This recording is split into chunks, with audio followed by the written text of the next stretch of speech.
ఆయన ఒక సిస్టర్ మాట్లాడుతూ, ఈ పెళ్లి దేవుడి చిత్తమే కాదు, అసలు దేవుడి చిత్తమే కాదు అంటది. హెబ్రోన్ సిస్టర్ ఒక ఆవిడ. ఏంటక్క చిత్తం కాదని ఎలా చెప్తావు అక్క, ఎట్లా చెప్తావు అక్క? నేను చెప్తాను ఎందుకు అని అంటే, వాళ్ళిద్దరు లవ్ చేసి పెళ్లి చేసుకున్నారు, అందుకే దేవుడి చిత్తం కాదు అంటుంది. అక్క అది బైబిల్లోనే లేదక్క. అసలు నువ్వు ప్రేమించి పెళ్లి చేసుకుంటావా లేకపోతే అరేంజ్డ్ మ్యారేజ్, బైబిల్లో లేదు. బైబిల్లో దేవుడి చిత్తం ఏంటో తెలుసా? విడాకులు ఇవ్వకుండా ఉండడం దేవుడి చిత్తం.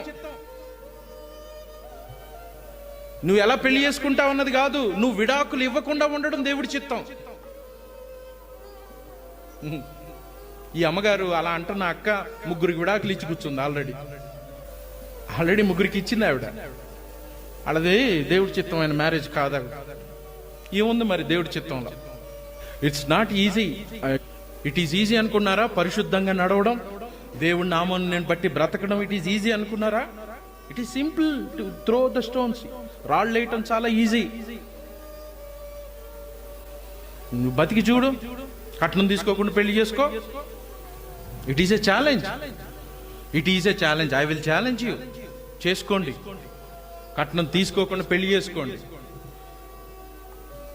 Stand for it. అప్పుడు మీకు అర్థమవుతుంది, నేను కట్నాన్ని, ఈ లోకపు విగ్రహారాధ వ్యవస్థను నేను కాదన్నాను దేవుడి నామం నిమిత్తం. నిజంగా ఈ క్రైస్తవులు ఏంటి లోకానికి వ్యతిరేకంగా వెళుతున్నారు అనే ఆలోచన రావాలి. ఎందుకు? దేవుడు హృదయం, నీ హృదయంలో ఆజ్ఞలు పెట్టినప్పుడు, ఆయన ఆజ్ఞలకు నువ్వు లోబడుతున్నప్పుడు నీకు ఇవన్నీ భారంగా ఉండవు కదా. ఉంటాయా? నీకు భారంగా ఉండవు. It is very tiny. ఇద్దరు ముగ్గురుగా ఉన్నా కానీ అది బలమైన సంఘంగా, వారు బలమైన వ్యక్తులుగా ఉండాలి. Take it for granted. A denomination, A doctrine అన్నది కాదు, వాక్యంలో ఏమున్నది, మనం ఏం చేస్తున్నాం అన్నది చాలా ముఖ్యం.